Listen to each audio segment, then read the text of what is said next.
Doctor, ¿usted prefiere que presentemos el trabajo? ¿Prefiere hablar usted? Yo decía presentar. Ustedes decidan, no tengo problema. Como ustedes quieran. Vamos a poner el trabajo. Bien.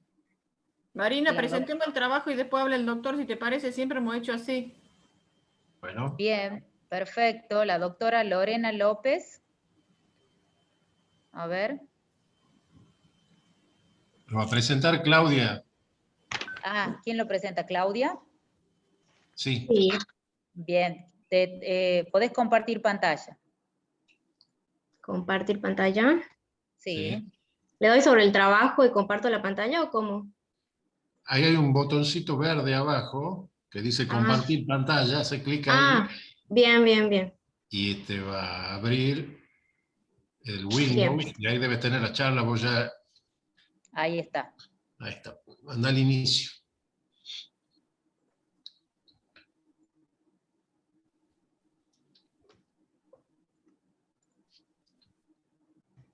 Bueno, el doctor Luciardi. Él es el comentador. ¿Ya Dale, está?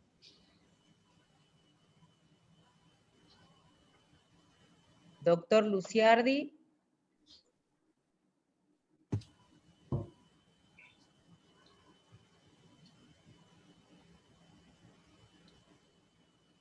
Hola. Ujú. ¿Qué querés?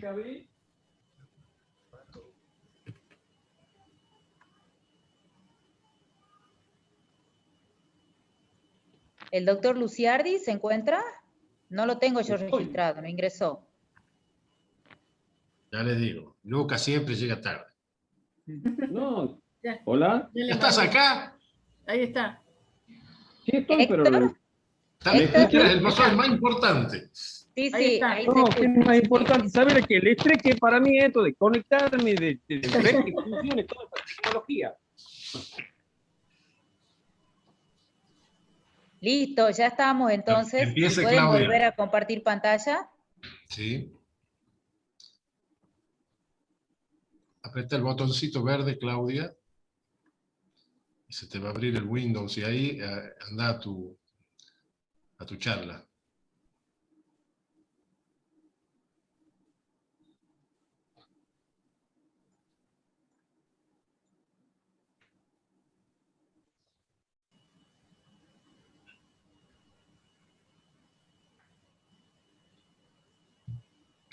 ¿Podés, Claudia? Está muteada. Ahí te vuelvo Está a activar. silenciada. Está silenciada. No te escuchamos.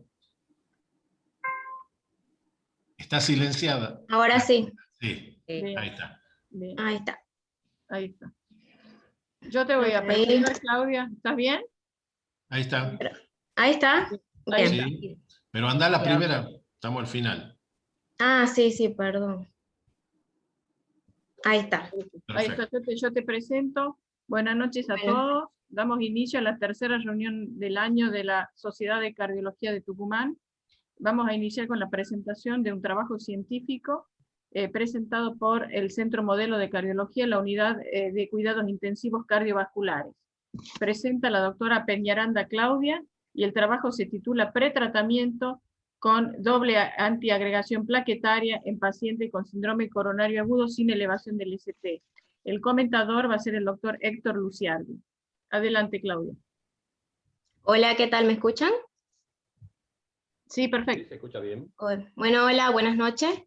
Me presento ante ustedes. Soy la doctora Claudia Peñaranda, residente de tercer año de la unidad coronaria del Centro Modelo de Cardiología de San Miguel de Tucumán.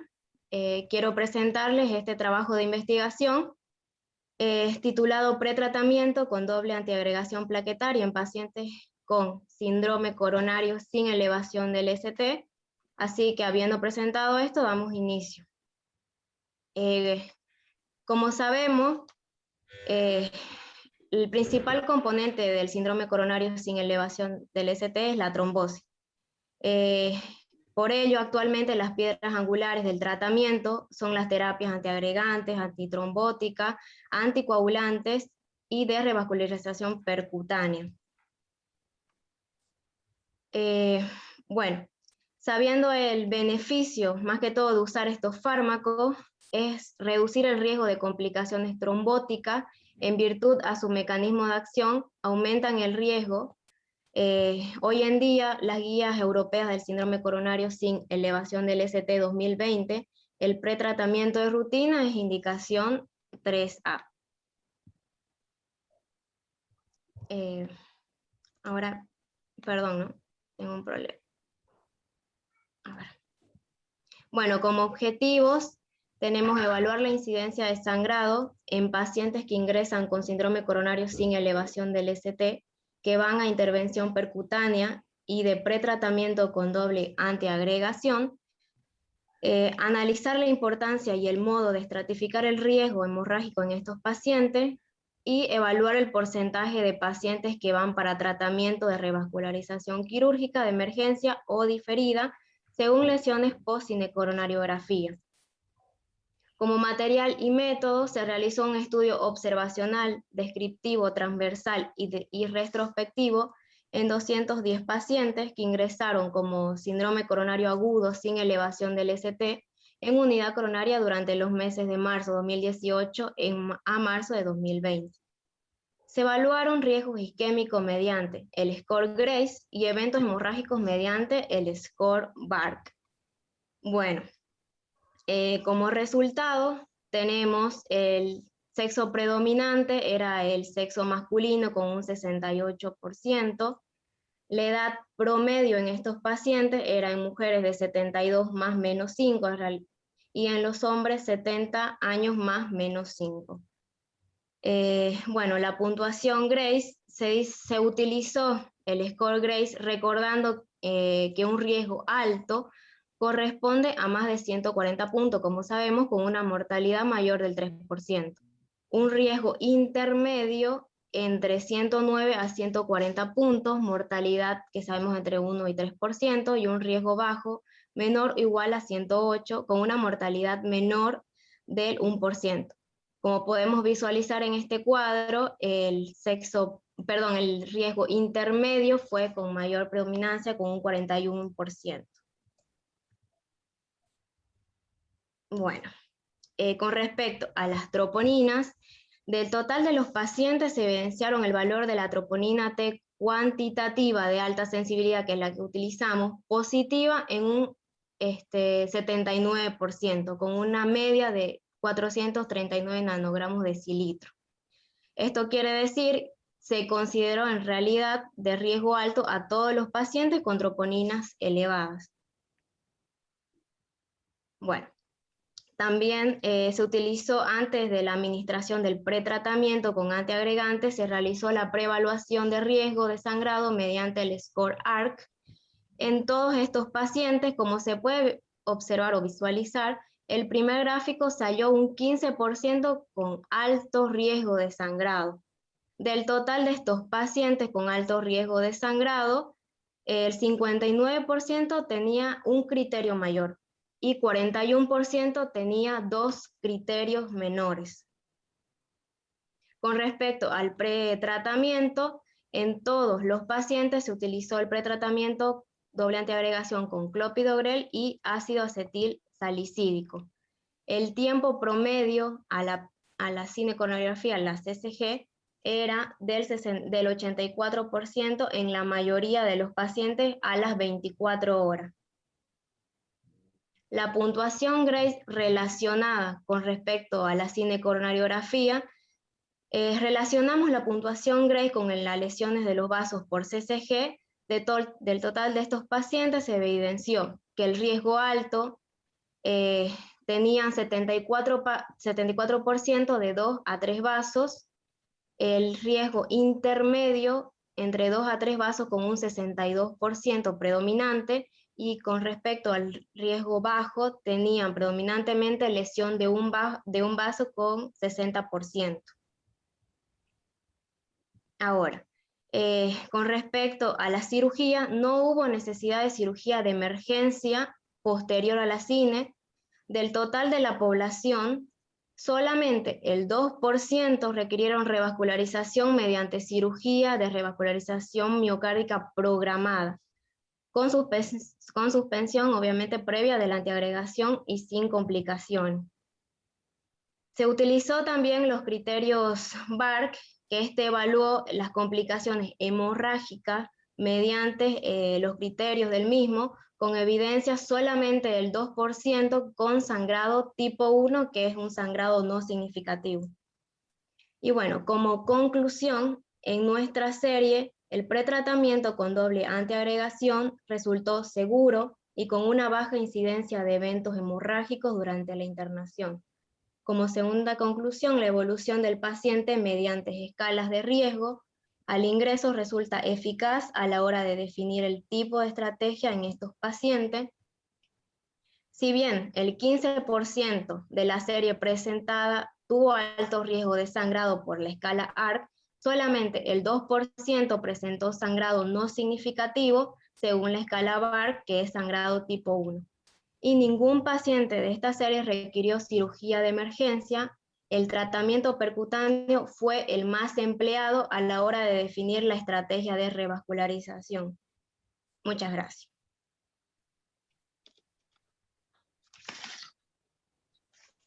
Muchas gracias, doctora. Esperamos los comentarios del doctor Luciardi, por favor. ¿Se escucha bien, Gabriela? Sí, perfecto, Héctor. ¿Gaby? Sí, perfecto. Bueno, Perfecto. me gustaría destacar 2 o 3 cosas que me parecen importantes.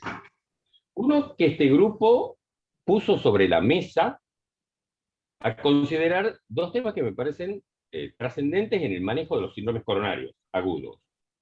Uno, que uno hasta podría decir que han puesto el dedo en la llaga, que es el punto del pretratamiento. Creo que la doctora incluso puso a consideración que el pretratamiento, por las directrices de las sociedades científicas, por las guías, recomendaciones que estas dan, si no me equivoco, decía que el nivel de recomendación y evidencia era 3A. Sí. De manera que ellos contrastan con esa recomendación porque al 100% de los pacientes le han hecho pretratamiento y han tenido buen resultado en la selección de la tienopiridina que acompañó a la aspirina por la baja incidencia de sangrados que han tenido. Entonces, me parece que ellos, este grupo no solo ha puesto sobre la mesa la importancia del pretratamiento, ha rescatado también la utilidad de los scores. Podríamos discutir después si el score Grace era la mejor opción o ni siquiera, ni siquiera considerar este término mejor opción, sino era el más simple de aplicar, porque tiene una escala de puntuación que uno tiene que tener cerca una computadora o un teléfono para sacar el puntaje. Pero me parece que es importante, muy importante esto. Y lo otro que rescatan, y me parece que hay que remarcarlo, es la importancia del sangrado, de valorar el riesgo previo de sangrado que tiene la población que va a ser sometido a un procedimiento o a una intervención farmacológica. ¿Y por qué digo esto? En estética, digamos, el sangrado, y ellos han tenido muy baja incidencia de sangrado, 2% creo que ha sido lo que ha mencionado la doctora. El sangrado no es estético, el sangrado es común, es frecuente, es evitable, y además de eso, se asocia a importante incremento en la tasa de mortalidad, tanto intrahospitalaria como a 30 días, y también lo que es verdad a los 30 días es verdad al año. Por lo tanto, a mí me parece que primero, me parece que la dirección del tema ha sido muy pertinente, muy conveniente, y en eso es para felicitarlos. Y segundo, animarlos al desafío de encarar un estudio de tipo prospectivo, porque este estudio, que es un estudio observacional retrospectivo, eso le quita potencia a la conclusión que pueden salir de ello. Y otra cosa interesante que me olvidé de comentarles, y con ello finalizo, es que las directrices y las recomendaciones que salen en las guías, y hoy comentaba con un colega amigo, que las recomendaciones de las sociedades científicas no son la Biblia. No todo está en las recomendaciones, hay cosas que no son consideradas, y generalmente las recomendaciones surgen de los estudios clínicos randomizados, que son el patrón oro hoy por hoy para valorar una intervención terapéutica o procedimiento farmacológico. Y en estos estudios clínicos randomizados o en los metaanálisis que incluyen estos estudios, hay 3 poblaciones que están subrepresentadas, fundamentalmente 3 poblaciones. Y acá, en este coincidente con los hallazgos de este grupo. Uno son las mujeres. Acá hay menos mujeres que varones. La población femenina, creo que del estudio, estaba alrededor del 30%, si no me equivoco. Lo otro es población añosa. Y fíjense, es decir, población añosa mayores de 75 años. Y acá tienen una edad promedio que está alrededor, si no me equivoco, de los 65 años de edad promedio.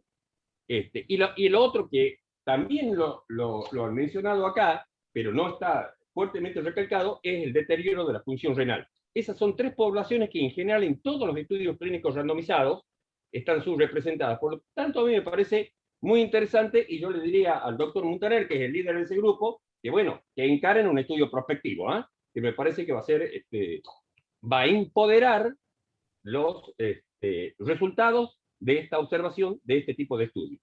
Así que bueno, muy bueno, la verdad que es muy bueno, interesante. Muchas gracias, doctor Eso es todo, Luciardi. ¿Algún comentario del grupo de trabajo en relación al mensaje del doctor? Sí, bueno, la idea era esto, ver qué es lo que nos pasaba a nosotros. Seguramente no hay tiempo de hacer un estudio prospectivo para sacar valoración importante desde el punto de vista estadístico, pero queríamos ver cómo nos iba a nosotros con el pretratamiento.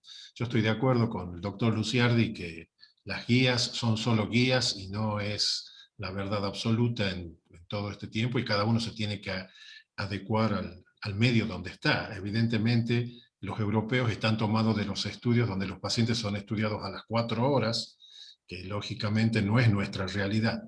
Nosotros tenemos 24 horas y un poco más hasta que se estudie y se interviene al paciente, y nos da algún escozor no dejarlo protegido, sobre todo cuando sabemos la carga trombótica que tienen estos pacientes. Perfecto, muchísimas gracias, doctor. Vamos a dar inicio a su presentación. Se trata sobre mito de enfermedad crónica estable. Ha sido invitado el doctor Juan Muntaner. Es un referente en enfermedad coronaria isquémica en el norte y en el país. Director de la residencia de cardiología del Sanatorio Modelo, jefe de unidad coronaria, es cardiólogo universitario, expresidente de la Sociedad de Cardiología de Tucumán y expresidente del Comité de Cardiopatía Isquémica de la Federación Argentina de Cardiología. Damos inicio a su conferencia, doctor. Muchas gracias por su presentación.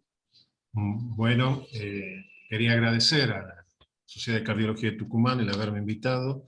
Siempre es un honor participar activamente en esta querida sociedad que nos ha formado y tantas satisfacciones nos ha dado a través del tiempo, y felicitarlos por los 69 años que cumplen este año nuestra Sociedad de Cardiología. El tema que voy a abordar, esto no es una idea mía, esto está sacado de un artículo que me pareció sumamente interesante de Kate Fox, publicado en el Nature Cardiovascular Reviews el año pasado, donde mucho tiempo hemos pensado que un paciente que siempre tiene angina de pecho cuando camina los mismos metros estaba clínicamente estable y nos conformamos con el tratamiento. Vamos a ver qué hemos aprendido desde 2 puntos de vista en enfermedad coronaria, o por lo menos cómo lo podemos interpretar. Uno es cuán estable es esta enfermedad coronaria. ¿Se ve bien? Está perfecto, sí, sí, perfecto. Bueno, ¿cuán estable es la enfermedad coronaria? Estos ya son muestras de anatomía patológicas, como ustedes pueden ver, cómo se cierra la arteria, disminuye el flujo, se usa la reserva coronaria, y el paciente, cuando pasa una limitada capacidad de ejercicio, empieza con angina de pecho.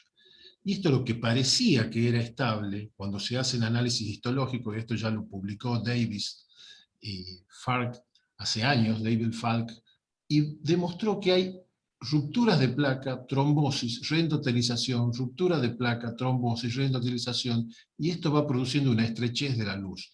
Por lo tanto, aunque el paciente no presente síntomas, no presente un síndrome coronario agudo, hay una inestabilidad en la placa de aterosclerosis. Y esto fue demostrado ya hace más de 20 años. Recientemente, en el Congreso del ACC de este año, Renu Virmani hizo una excelente presentación de cómo progresan las placas de aterosclerosis y el mecanismo de placas curadas que va progresando es sumamente elevado. Ustedes vean la cantidad de rupturas de placa que tiene un paciente que hace una angina estable y tiene una obstrucción mayor del 70%. La cantidad de pacientes que tienen rupturas de placa en angina estable supera el 50 al 60%, por lo tanto, es un mecanismo de progresión continuo que ha sido demostrado anatomopatológicamente. Y recientemente con OCT se ha demostrado cómo estas placas en pacientes con síndrome coronario estable, cuando se hace el análisis por tomografía de coherencia óptica, se ven estos pacientes que tienen múltiples rupturas de placa hasta que se estenosan. No hacen evento, solo progresión de la placa. Y esto nos puede estar pasando a todos nosotros todos los días, pequeñas rupturas que son asintomáticas, pero que con el tiempo van estrechando la luz del vaso. Y las placas que se complican varias veces para ir estrechando la luz son placas que tienen características de placa vulnerable. Y es acá donde uno, desde el punto de vista fisiopatológico, debe razonar en los factores de riesgo para estos pacientes. Estatinas, hipertensión, diabetes, inflamación y nuevos horizontes que se están abriendo desde el punto de vista terapéutico. Y es así que en una publicación ya hace más de 8 años de Fuster y Virmani, demuestran cómo va progresando la placa de aterosclerosis hasta que en algún momento sufre alguna ruptura. La mayoría de las veces, estas pequeñas erosiones y rupturas no dan un síndrome coronario agudo. La mayoría de las veces se incorporan a la placa de aterosclerosis y la hacen progresar, haciendo que el paciente presente en algún momento un síndrome coronario crónico. Por otro lado, en el menor número de casos, evolucionan a un síndrome coronario con supradisnivel del ST, y esto se puede incorporar en algún momento a la placa. Por lo tanto, como ven, desde el punto de vista de la placa de aterosclerosis como el eje central de enfermedad coronaria estable, esto tiene una dinámica sumamente interesante y todavía estamos en fases de descubrir muchos temas. Hemos dicho que la ruptura de placa con placa curada y progresión es uno de los mecanismos, pero existen muchos otros mecanismos. Un aumento de las placas que se produce, que aumenta la fibrosis, aumenta la calcificación, y esto también se van estrechando. Por lo tanto, existen fisiopatológicamente mecanismos que están cambiando permanentemente, aunque el paciente no cambie sus síntomas o aunque permanezca asintomático. Por lo tanto, desde el punto de vista fisiopatológico, este paciente no está estable prácticamente en ningún momento. Y esto que hablamos en enfermedad nativa coronaria ocurre a una velocidad mucho más acelerada en los puentes venosos y mucho más acelerada en los stents. Todos estos tienen un grado de aterosclerosis acelerada que hace que probablemente las condiciones clínicas cambien en este paciente en algún momento. El otro punto importante es que hemos salido del eje de la estenosis coronaria de la arteria para pasar a pacientes con dolor de pecho con coronarias normales y aún con alteraciones de la microcirculación que durante mucho tiempo fue subestimado. Por lo tanto, la ausencia de enfermedad aterosclerótica obstructiva coronaria no descarta miocardiopatía isquémica. Esto se ha avanzado y un punto que hemos subestimado mucho tiempo, hoy en día está en una fase de investigación interesante. Eso es desde el punto de vista fisiopatológico. Desde el punto de vista clínico, y tratando de unirlo con los que hemos hablado recientemente, han ido cambiando todos los conceptos del manejo de la angina crónica estable. Desde estas publicaciones, en la revista de la FAC y en todas las revistas del mundo, el concepto era angina crónica estable.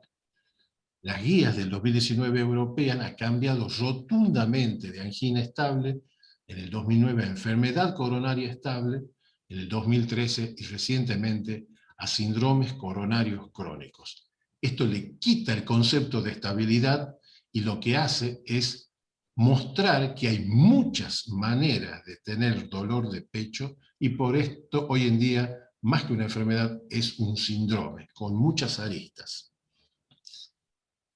El proceso básicamente de aterosclerosis es dinámico, el paciente tiene una historia, tiene factores de riesgo, que si uno lo maneja correctamente, la progresión va a ser satisfactoria a través del tiempo. Si uno no maneja bien estos factores de riesgo o el riesgo que tiene el paciente y no lo conoce, y porque no tiene síntomas, subestima la progresión de la aterosclerosis, estos pacientes pueden terminar con una progresión acelerada o incluso con síndromes coronarios agudos que pueden truncar la vida en la evolución de esta patología aterosclerótica.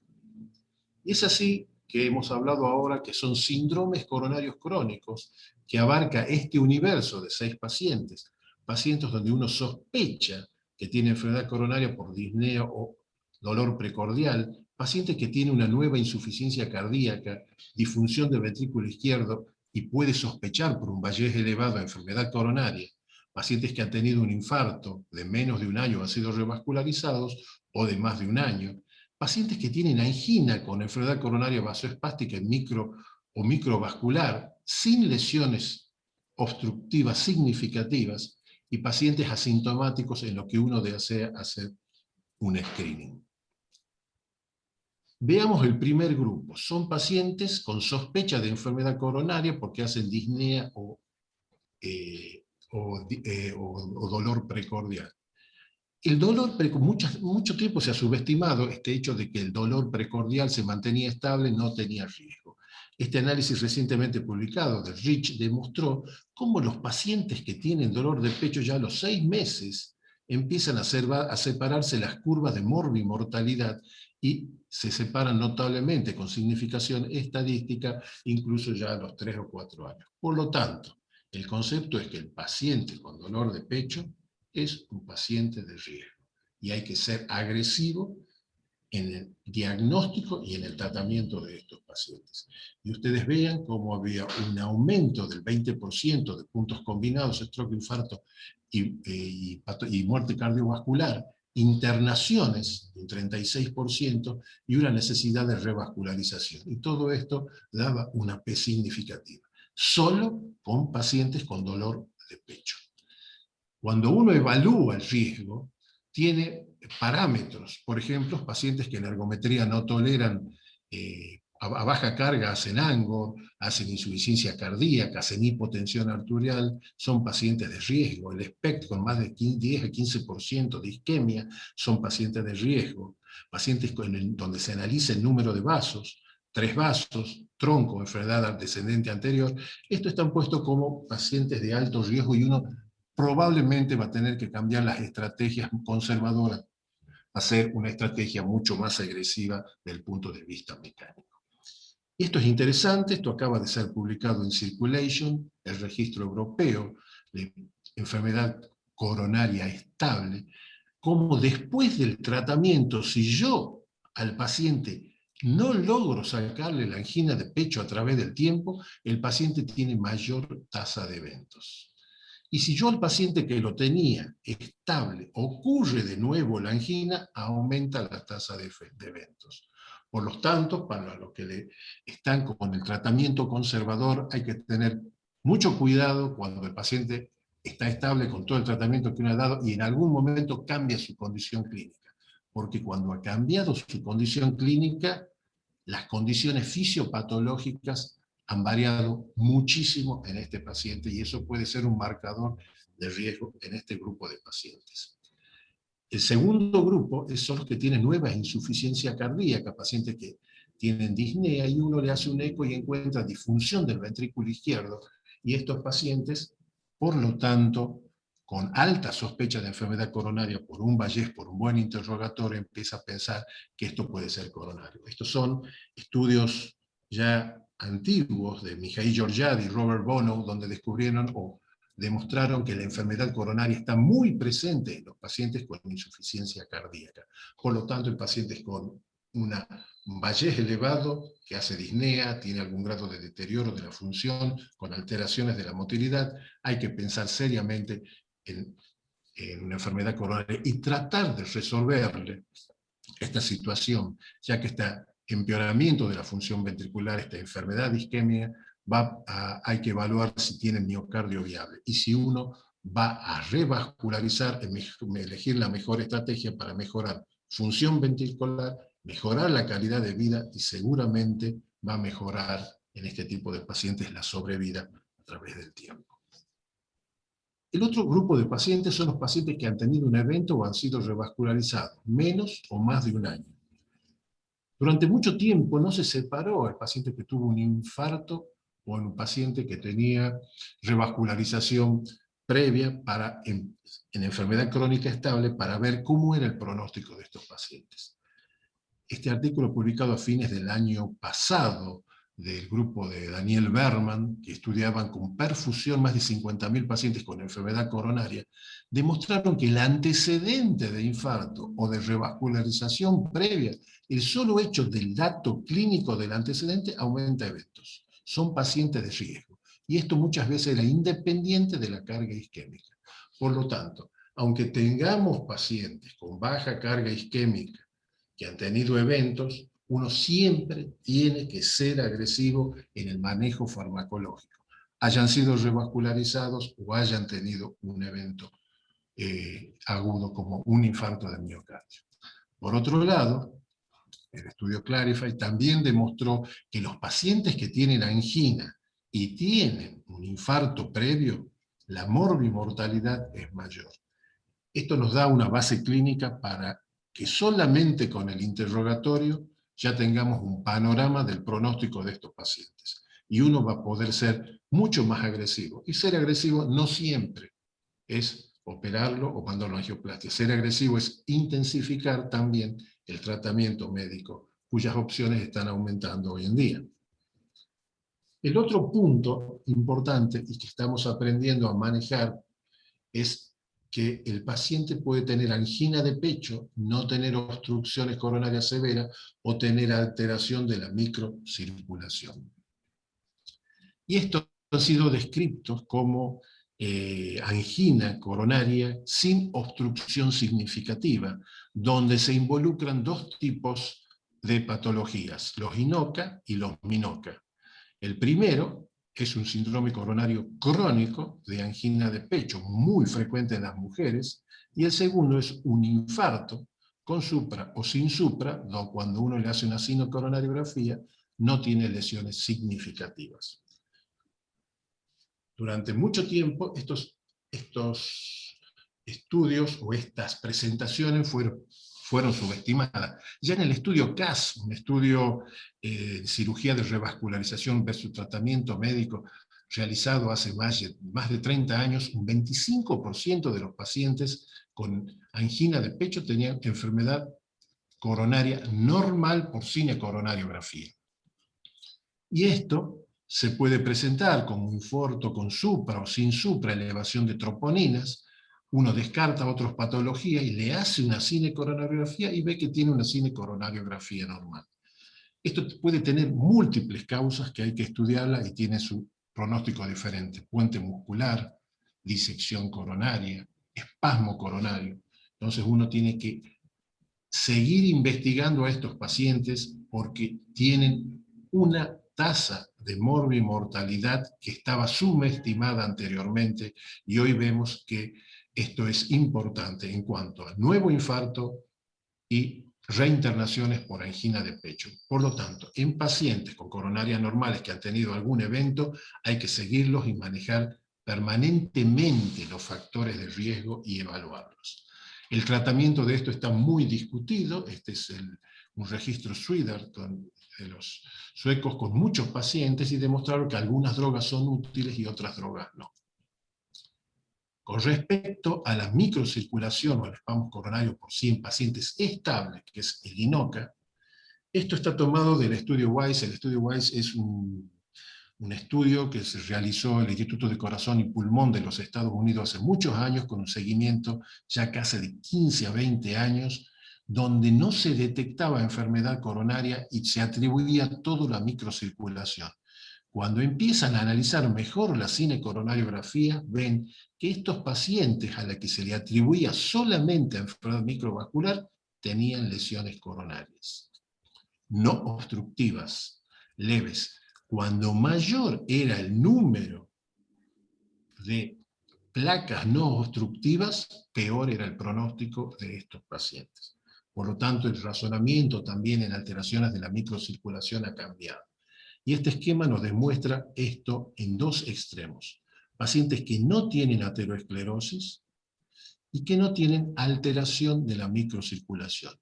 Ese es el mejor de los casos. Y pacientes con dolor de pecho que no tienen anatomía y uno le hace una perfusión y no tiene nada. Este es un buen caso, un buen pronóstico, baja tasa de eventos. Por el otro lado está el peor de los casos, enfermedad obstructiva con una muy mala alteración de la microcirculación.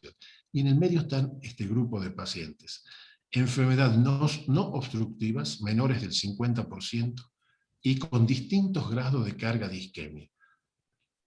A mayor carga de isquemia, el pronóstico de estos pacientes es peor. Por lo tanto, la agresividad en este grupo de pacientes tiene que ser mucho mayor que en este grupo de pacientes, ya que en este grupo por sí solo se tamizan y generalmente pueden ir ya a revascularización mecánica. Y es así que este registro presentado este año, es un estudio de seguimiento de pacientes con alteraciones de la microcirculación, demostró que hay una alta tasa de reinternación, sobre todo por angina inestable o disnea en este tipo de pacientes, y sobre todo en mujeres.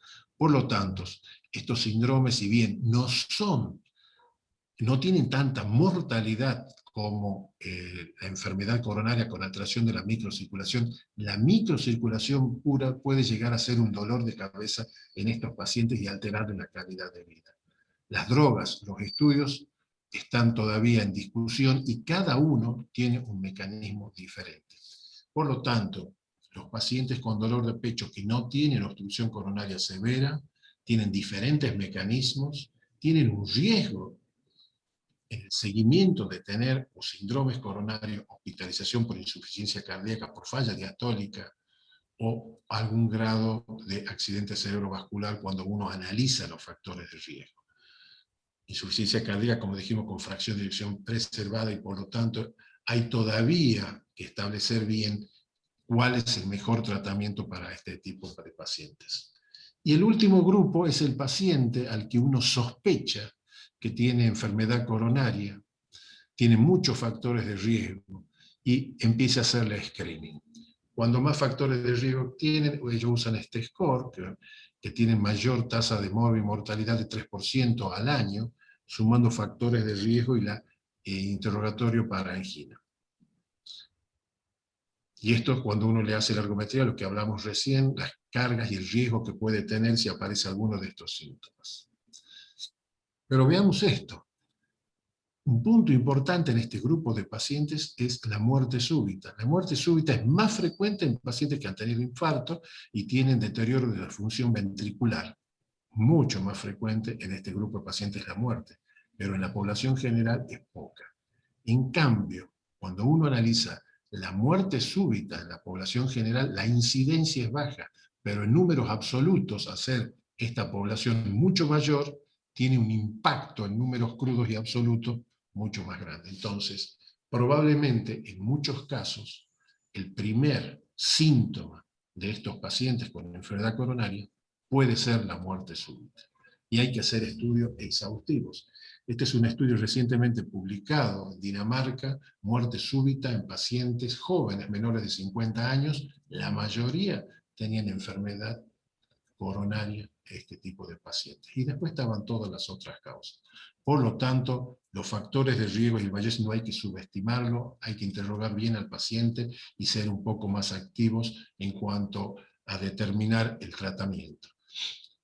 Y los diabéticos es otro grupo que tienen casi un 30% de isquemia silente, tienen incapacidad de reconocer el dolor y muchas veces uno no le presta atención y no es agresivo con estos pacientes. Mucho se ha discutido cómo escreenear los pacientes diabéticos. Hay múltiples estudios con perfusión y con tomografía multicorte y han demostrado que en un subgrupo de pacientes con diabetes y múltiples factores de riesgo, la detección, el tratamiento y aún la revascularización en diabéticos asintomáticos puede ser importante. ¿Y cómo tratamos estos síndromes? Hay que mejorarle la calidad de vida, hay que reducir la carga isquémica con las drogas que tenemos, hay que estabilizar las placas de aterosclerosis con drogas que usamos todos los días y reducir de esta manera la vulnerabilidad de las placas. Vean el tratamiento antiisquémico que proponen las guías, es adaptado a cada paciente, es un poco más personalizado, y si bien son indicaciones 1, ustedes vean que ninguna es 1A, porque no hay estudios clínicos randomizados de beta bloqueantes o bloqueantes cálcicos en pacientes con enfermedad coronaria crónica. La mayoría están extrapolados de síndromes coronarios agudos en el seguimiento. ¿Y cómo van aumentando drogas si sigue con síntomas? Otra droga si sigue con síntomas, otra droga. Estos pacientes, como hemos visto, cuando uno no puede controlar ya con 2 drogas, para los que tienen una estrategia más conservadora, hay que tener mucho cuidado porque estos son pacientes de mal pronóstico. No puedo estar probando drogas y que el paciente tenga una mala calidad de vida, y por lo tanto debería tomar una conducta un poquito más agresiva, por lo que vimos. Y por otro lado, la agresividad de la protección vascular, cambiar los estilos de vida. Esto protege la arteria, esto protege la placa vulnerable, evitando que sea trombogénica, y en lo posible que no se complique con erosiones y rupturas. Bajar el peso, hacer actividad física, y las terapias médicas, el manejo de las estatinas y los lípidos es fundamental, control de la presión arterial y control de la diabetes. Y últimamente, la terapia antitrombótica, que lo que estamos acostumbrados por ahora es cuando el paciente ha tenido un evento a usar un antiagregante o 2 antiagregantes, depende del tiempo. Todo esto es el concepto de protección vascular. Pero veamos que aunque el paciente haya tenido eventos y esté estable y uno haya aplicado toda esta tasa de eventos, pueden seguir ocurriendo hasta en un 20% después del año eventos coronarios agudos, infarto o muerte. Entonces existe un riesgo residual lipídico. Sumar otra droga puede disminuir el riesgo, sumar drogas mucho más potentes puede disminuir el riesgo a un tratamiento óptimo lipídico previo, un manejo del riesgo residual inflamatorio. Este es un estudio publicado con el doctor Alman, que publicamos en Circulation, y el doctor Luciardi hace unos años, donde fue uno de los primeros estudios en manejar antiinflamatorios en síndrome sin supradesnivel del ST, y hay una disminución de eventos aproximadamente combinados, no de mortalidad, de un 18%. El estudio Cantos, colchicina ya en Colcott, post síndrome coronario agudo, había demostrado una reducción de eventos, y el Lodoco, un gran número de pacientes estables con tratamiento médico óptimo, redujo un 31% puntos combinados de infarto y revascularización al seguimiento. Y un riesgo residual trombótico, que muchas veces la trombosis puede superar la carga trombótica que tiene el paciente al solo hecho de que el paciente quede solamente con aspirina. Esto es lo que hablábamos del Colcott, como en 5.000, el Lodoco, en 5.522 pacientes, el agregado de colchicina 0,5 miligramos por día versus placebo disminuye aproximadamente un 31% la tasa de eventos en este grupo de pacientes. Esto nos da la idea de que todavía podemos hacer más en estos pacientes cuando tienen un riesgo residual. Y por otro lado, cuando pensábamos que la enfermedad crónica, cualquier enfermedad vascular crónica, estaba quieta desde el punto de vista trombótico, este estudio, que es el COMPAS, nos cambió el razonamiento en el paradigma del manejo antitrombótico. Y que la inhibición de la antiagregación, de la agregación plaquetaria es fundamental, pero que también puede ser útil en algún subgrupo de pacientes de muy alto riesgo y bajo riesgo de sangrado, la inhibición de la generación de trombina, que aparentemente está persistiendo en este tipo de pacientes. Y ustedes ven como el agregado de aspirina y bajas dosis de un inhibidor del factor 10A disminuye la tasa de eventos un 24%. Y esto es muy importante para el manejo del riesgo residual en estos pacientes. Y todavía el futuro nos va a deparar probablemente, aparte del riesgo residual inflamatorio de colesterol y trombótico, un nuevo manejo con drogas que hay a partir del reducing de los triglicéridos, riesgo residual que tienen las lipoproteínas y por supuesto las nuevas drogas para diabetes que están demostrando una gran protección macrovascular y no solo microvascular. Por lo tanto, esto está cambiando, tenemos que estar atentos. Los mecanismos fisiopatológicos, como vemos, no están quietos en la enfermedad coronaria crónica. Y también la revascularización tiene nombre. No voy a hablar del estudio isquemia, pero yo personalmente me sigo adhiriendo a las guías. ¿Qué paciente lo tengo que revascularizar rápidamente? El tronco idea proximal, disfunción ventricular con 2 o 3 vasos, alta carga isquémica, y pacientes que no recuperan síntomas rápidamente tienen que ir a intervención de revascularización para mejorar no solo la sobrevida, sino la calidad de vida, que es muy importante. En ese sentido, todo sigue progresando para mejorar la calidad de vida, no solo las drogas, sino también todos los tipos de stents, y algo que en el futuro vamos a tener que demostrar, y que acaba de ser presentado, esto ha tenido un impacto de razonamiento fisiopatológico que hay que esperar resultados, que es la pasivización focal de una placa vulnerable. Esto quiere decir colocar un stent en una placa vulnerable que no es obstructiva.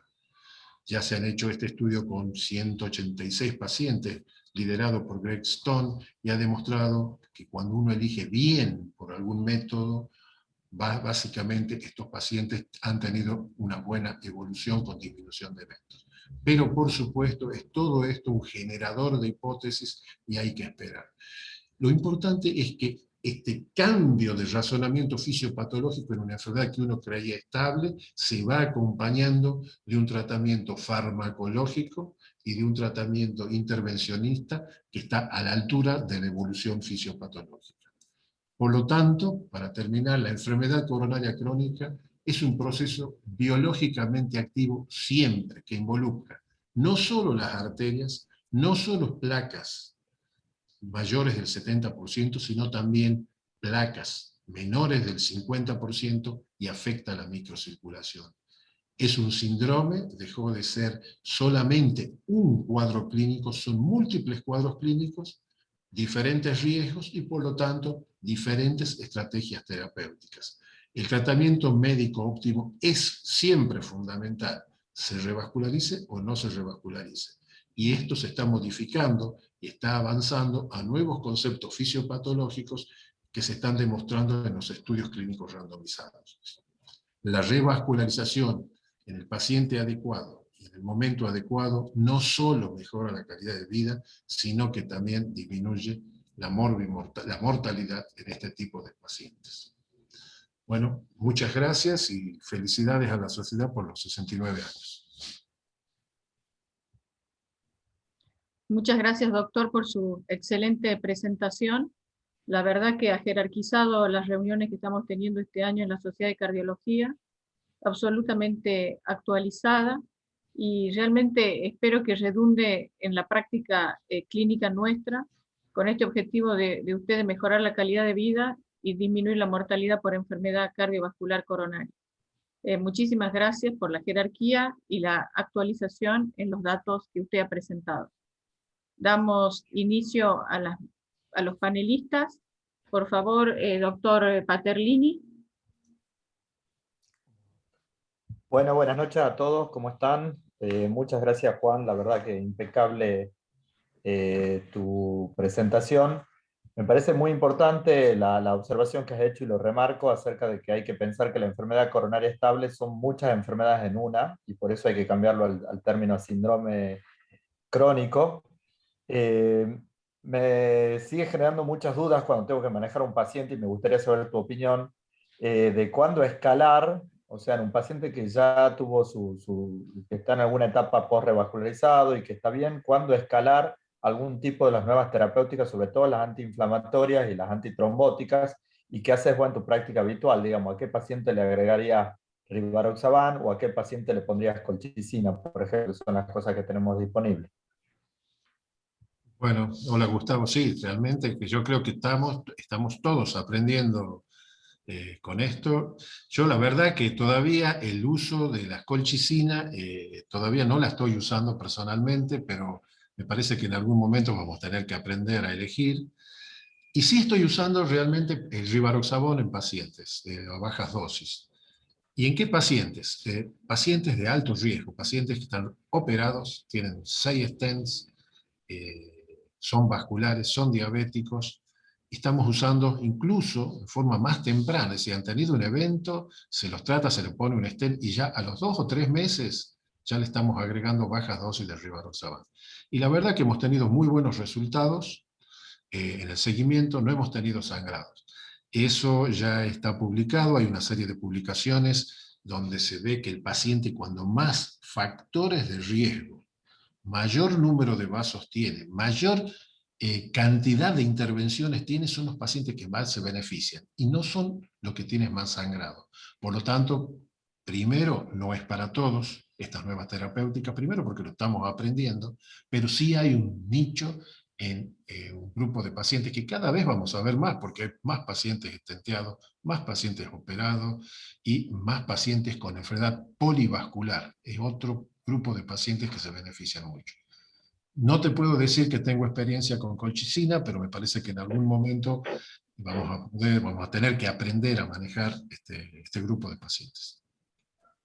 Si me dejaste, repregunto o te doy mi opinión. A mí me hace mucho ruido, más allá de todo lo que vos dijiste y coincido, el paciente que tiene un segundo evento. Me parece que el tener en tu historia un evento en el 2015 y volver a tener un evento en el 2019 es como para mí una de las cosas que más signos de alarma me hace pensar en que tengo que apretar el acelerador, independientemente de las cuestiones clínicas que vos mencionaste. Me parece que tener segundo evento es algo que lo tenemos que empezar a pensar y que en esos pacientes hay que pensar en antiinflamación y más antitrombótico.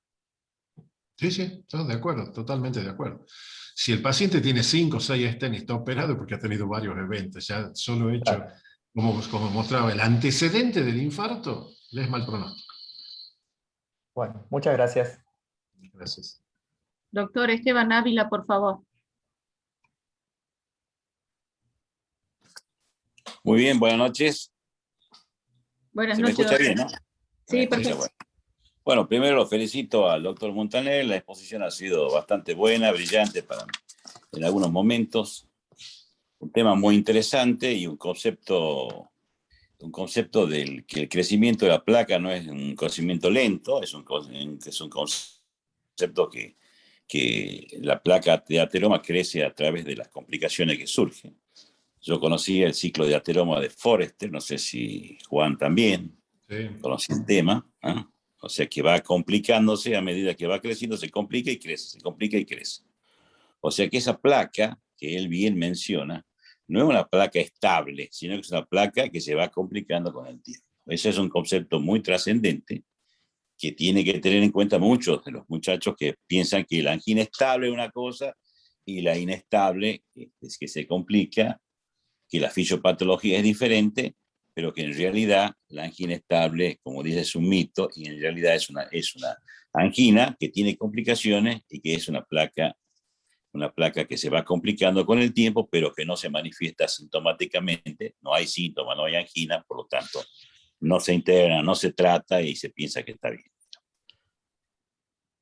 Es muy interesante porque esto ha demostrado por la coherencia óptica, como bien mostraste vos, Juan, y las lesiones, el concepto también muy importante de lesiones no obstructivas, y que eso no quiere decir que no haya miocardiopatía isquémica, porque muchas veces los hemodinamistas piensan que si no es TENA la DA, no hay nada, no hay isquemia, no hay nada. No. Yo siempre les digo a los residentes nuestros, no todo es TENA la DA.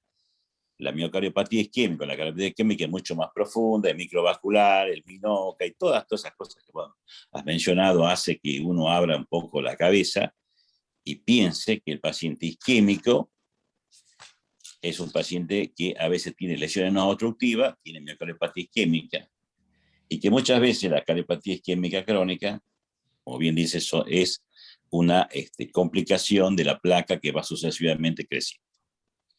El otro concepto importante que dijiste vos, que ser agresivo no es tan solo ser agresivo con la cirugía o ser agresivo a través de los procedimientos endovasculares, sino ser agresivo con un tratamiento médico enérgico, que eso es lo que tiene que saber el clínico. Porque el clínico cree que no puede, nosotros podemos hacer mucho más cosas siendo agresivo con el tratamiento medicamentoso y con las indicaciones también a los pacientes que sufren estas cardiopatías y que muchas veces nosotros no les transmitimos el riesgo que tienen no seguir con la adecuada medicación y las nuevas innovaciones de medicamentosas que vos has mencionado. Así que me mencionaste también el estudio CAS, yo me acuerdo que era un estudio Princeps en ese momento, yo estudiaba el estudio CAS, el veteran y el europeo sobre cirugía y tratamiento médico en ese momento, no había tratamiento endovascular. Entonces, yo creo que, bueno, por eso es muy interesante tu charla. Me parece que reducir la carga isquémica o el antecedente coronario también es una cosa muy importante. El paciente que tiene un antecedente ya es un paciente de alto riesgo, digamos. Es un concepto muy importante. Inclusive, muchas veces cuando entra angina, yo le decía, no, si tiene dolor y tiene antecedente, no hace falta el cambio electrocardiográfico. O sea, tiene el antecedente, es suficiente para el valor del riesgo. Y el otro concepto lindo e importante que dijiste vos, que la placa vulnerable, no obstructiva, la placa vulnerable, digamos, puede ser no obstructiva, puede ser tratada. Es otro concepto interesante que, digamos, que darán los estudios fundamentalmente con el tiempo, pienso yo, para discutirlo. Bueno, muchas gracias por tu conferencia, Juan, y yo creo que los conceptos han quedado muy interesantes, ¿no? Eso es lo que yo quería comentarte. Gracias. Muchas gracias, doctor. Por favor, doctor José Cruzado. Hola, ¿qué tal? Buenas noches a todos. Hola, buenas noches. ¿Me escuchan bien? Sí. Sí, perfecto. Bueno, primero felicitar al doctor Juan Montaner por la presentación que tuvo, la verdad, excelente. Quería aprovechar la oportunidad esta para... No tengo preguntas relacionadas en sí a su presentación, doctor, pero preguntarle cómo usted aborda dos temas. Uno, por un lado, en la angina microvascular, en el componente microvascular, si usted toma alguna recomendación en el tratamiento, por ejemplo, nebivolol o algo que usted piense que va a mejorar esa microcirculación. Segundo, me pareció espectacular, no lo leí, pero ya lo voy a buscar al trabajo ese que presentó de Greg Stone, de una placa que no afecta el lumen, pero que es una placa compleja, una placa vulnerable de pasivizar la placa. Nosotros discutimos mucho eso con el doctor Fernández Mura y con el doctor Ramiro Castellano, así que me pareció muy interesante eso. Y de ese lado viene algo, ¿cómo llevaría usted a la práctica a una placa que es moderada en una coronariografía, pero que es un paciente de alto riesgo? Si usted le da valor a la tomografía coronaria multicorte para ver la pared, o si pide alguna prueba evocadora de isquemia, o ¿qué opina usted en base a eso? Bueno, dos cosas. La angina microvascular es un dolor de cabeza en todo el mundo. No hay tratamiento. Aparte, la angina microvascular, el INOCA, tiene un amplio espectro, que podría ser un síndrome dentro de sí mismo. Porque vos podés tener angina microvascular sin ninguna lesión por IBUS o por OCT, o tener lesiones coronarias. Ya como demostró el score del WISE, que era en principio solamente microvascular en mujeres, cuando empezaron a detectar número de placas no obstructivas, el pronóstico era peor. ¿Esto qué quiere decir? Que la ateroesclerosis no solo está afectando la placa, sino la microcirculación, y tiene isquemia no solo por disfunción de contracción de la microcirculación, sino por ateroesclerosis. Y lo que le está dando el riesgo es la ateroesclerosis, porque los pacientes con disfunción microvascular sin lesiones coronarias leves tienen mejor pronóstico que los que tienen lesiones. Cuando más lesiones leves, peor pronóstico. Quiere decir que hay un mix entre la ateroesclerosis y la microcirculación, aunque la ateroesclerosis no sea obstructiva. Entonces, uno ahí, el tratamiento, si vos les descubrís esa que dice, no tiene placa significativa, 20%, hay que inundarlo de estatinas, hay que controlarle todos los factores de riesgo, porque la complicación de ese paciente grave no va a ser por la angina de la microcirculación, sino por un evento coronario por ruptura de placa. ¿Ok? Entonces, el espectro es diferente. Y lo otro, en los que me preguntabas, que los pacientes que no tienen lesiones significativas, cuando le hago una cinecoronariografía, el estudio de Stone creo que es un generador de hipótesis, me parece que el paciente no tiene una placa vulnerable, tiene 1000 placas vulnerables, el tema es cuál elegir para ponerle un stent. Por ahora es una buena idea para hacer un estudio clínico, pero hay que esperar evidencia. Y sí me parece que el tratamiento farmacológico es mucho más sistémico. Entonces yo con un tratamiento sumamente agresivo a ese paciente que ha tenido 2 infartos, ¿qué hago? ¿Lo lleno de estatina?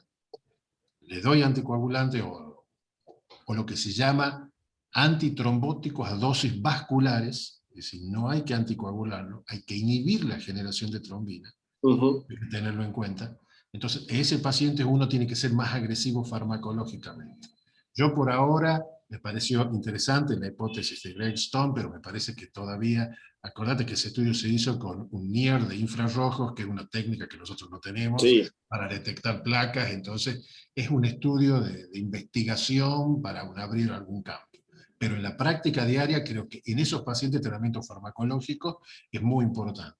Los factores de riesgo, y todos los pacientes con microcirculación tienen muchos factores de riesgo. Alteración de la microcirculación. Entonces hay que abocarse a eso por ahora. Perfecto, muchas gracias, doctor. ¿Algo más, José, para preguntar? No, relacionado a todo esto, me apareció en lo que usted plantea el mito de la enfermedad coronaria estable, me puse a leer y me pareció sumamente interesante todo lo que es el estrés oxidativo y cómo influye en la placa. ¿Y usted qué valor le da o qué, más allá de la PCR ultrasensible, que todo la pedimos o la manejamos, usted tiene algún otro parámetro o al estrés oxidativo, a la inflamación? Porque No, ya lo preguntó el doctor de la colchicina, que me pareció también un tema interesante. Sí. Sí, de hecho la inflamación siempre está, y la inflamación está independientemente a veces de los niveles de colesterol. Eso ya lo demostró el estudio Júpiter. Si uno lo tendría que hacer en base a los estudios, tendríamos que estar dándole un antiinflamatorio a todos. Lo que pasa es que no todos los estudios con antiinflamatorio han demostrado beneficio. Los antiinflamatorios tienen diferentes mecanismos de acción. Algunos, hace poco se presentó uno con metotrexate que no dio absolutamente nada y creo que aumenta la tasa de infecciones, así que hay que tener cuidado. Yo en realidad pido PCR pocas veces. El paciente diabético con 3 stents, 2 infartos, es un paciente recontrainflamado. Clínicamente está inflamado. Las estatinas son antiinflamatorios, pero vamos a tener que aprender a usar algo más. Así, otro antiinflamatorio, así como estamos aprendiendo a usar dosis vasculares de anticoagulantes, sumado a la aspirina. Todo eso me parece que esto es un camino que tenemos que recorrer y estar seguros de lo que hacemos. Perfecto, muchas gracias. Gracias, José. Doctor Carminati, por favor, si está presente. Hola, sí, buenas noches. ¿Me escuchan bien ahí? Buenas noches. Sí, ¿cómo le va? Buenas noches. Primero que todo, felicitarlo al doctor Montanar. La verdad que muy clara la charla con mucha información. Después, quería hablar un poquito sobre el tema también. Lo feo de llegar al final es que ya básicamente se habló de todo, ¿no? Entonces es medio difícil formular cosas nuevas. Pero sí recalcar el tema de que nuestra tendencia siempre a esquematizar por ahí nos dificulta la forma de entender la enfermedad, ¿no? Entonces esto de ponerlo como cardiopatía isquémica aguda, como cardiopatía isquémica crónica, por ahí nos lleva a tratar de diferenciar enfermedades que son la misma, ¿no? Que es la placa de aterosclerosis, la placa de aterosclerótica, que tiene todo su ciclo, que puede ser distinto en distintos momentos incluso, y coexistir de distintas formas en un mismo paciente, ¿ya? Yo creo también que ya aprendimos del Courage, que estos pacientes con un tratamiento agresivo podemos lograr estabilizar bastante al paciente, incluso algunos a tal punto de quedar equiparados de un paciente que necesita o no necesita revascularización, o que revascularizamos o no, ¿sí? No sé si en el uso del consultorio todos hacemos lo mismo, pero yo creo que un paciente que ya tuvo un evento, que conocemos que tiene una placa que podríamos llegar a considerar como significativa, y todavía estamos esperando para revascularizarlo por alguna cuestión, no sé si somos todos ya agresivos desde el principio, ¿no? Beta bloqueando al paciente para tenerlo, bueno, frecuencia cardíaca, presiones relativamente normales, dentro de parámetros normales, para bajar el gasto cardíaco, dosis alta de estatina para disminuir la inflamación de la placa y tratar de prevenir que el evento se vuelva agudo, aspirina y eventualmente otro antiplaquetario para tratar de disminuir el riesgo trombótico. Creo que lo hacemos todos desde el Courage, y no sé si ustedes lo hacen así también, doctor. Seguramente, el tratamiento farmacológico es mandatorio. Se opera, se tiene ese tratamiento farmacológico agresivo. Se pone un stent, tratamiento farmacológico agresivo. No se hace nada, tratamiento farmacológico agresivo. ¿En qué cambia la agresividad? En el paciente. Lo que vos decías, si ya tuvo un infarto, si tiene 110 de LDL, tenés que bajarle más. Por más que se sienta bien el paciente y ande en bicicleta, tenés que bajarle más el colesterol, tenés que llevarlo a menos de 70. Buscarás los medios, agregarás ezetimibe, ya verás qué vas a hacer, o aumentarás las dosis de estatina. Si el paciente es, por ejemplo, un coronario, operado, 2 stent, 3 infartos, enfermedad vascular periférica, yo a ese paciente le agrego hoy en día rivaroxaban 2,5 cada 12 horas, con un tratamiento farmacológico crónico también agresivo. Disminuir más el colesterol, manejar los triglicéridos, que lo teníamos olvidados, y ahora parece que disminuye la tasa de eventos y disminuye la tasa de revascularización, de nueva revascularización a partir del Reducit. Entonces hay que estar atento a ese tema. Pero el tratamiento farmacológico va a estar siempre, porque el tratamiento farmacológico trata todas las placas que tengas, no solo en el corazón, carótida y en miembros inferiores. Así que una enfermedad sistémica, claro, exactamente. Una enfermedad súper sistémica. Cuando más lechos vasculares estén comprometidos, el paciente está mucho más en riesgo, mucho más inflamado y más probabilidades de hacer un evento, no solo coronario, puede ser un accidente cerebrovascular. Exactamente. Perfecto. ¿Alguna otra pregunta, Jorge? No, bueno, después como comentario también con respecto al estudio que presentó el doctor Greg Stone, sí es cierto que la verdad es que venimos muchos años preparando nuestras cabezas para tratar la placa obstructiva, la placa inestabilizada, pero que vemos angiográficamente, ¿no? Y la verdad que es difícil, sobre todo los que hacemos hemodinamia, estudiar un lecho vascular que no tiene una obstrucción significativa, que no está ulcerado, que no podemos ver. Solemos tener ese reflejo de decir coronarias normales, pero la verdad es que es una enfermedad que va por debajo del endotelio, es una enfermedad que se inestabiliza por muchas causas en muchos lugares, y que la verdad es que nos va a costar entender el concepto ese de que hay que estudiar todo por debajo del endotelio, desinflamar, y cuáles son las que vamos a tratar y cuáles las que no vamos a tratar, con los nuevos mecanismos, con los nuevos estudios, métodos complementarios que tenemos para estudiar las coronarias, sobre todo por debajo del endotelio, que antes no teníamos. Se nos presentan nuevos problemas y nuevas interrogantes que la verdad que nos van a dar algunos dolores de cabeza, pero bueno, sin olvidarnos siempre que estamos hablando de la misma enfermedad, que es esta enfermedad de la aterosclerosis con sus distintas etapas fisiopatológicas. Sí. Lo que yo le pido al hemodinamista no es que me diga no tiene lesiones importantes. Yo quiero que me diga, ¿tiene lesiones severas? Más del 90, más del 70. Y cuando me dice, no tiene, ¿pero tiene lesiones o no tiene lesiones? Sí, tiene una chiquitita. No es lo mismo. Ya tiene una placa del 20%, es una placa de aterosclerosis que uno no sabe si se cuenta. Si uno, yo no le voy a hacer un IVOS, no le voy a hacer un OCT, no le voy a hacer nada de eso porque no lo tenemos, pero uno ya lo tiene que razonar. 20% es una placa vulnerable. Tengo que ser sumamente agresivo farmacológicamente con ese paciente. Excelente. ¿Alguien de la reunión quiere hacer alguna pregunta o algún comentario sobre la charla del doctor?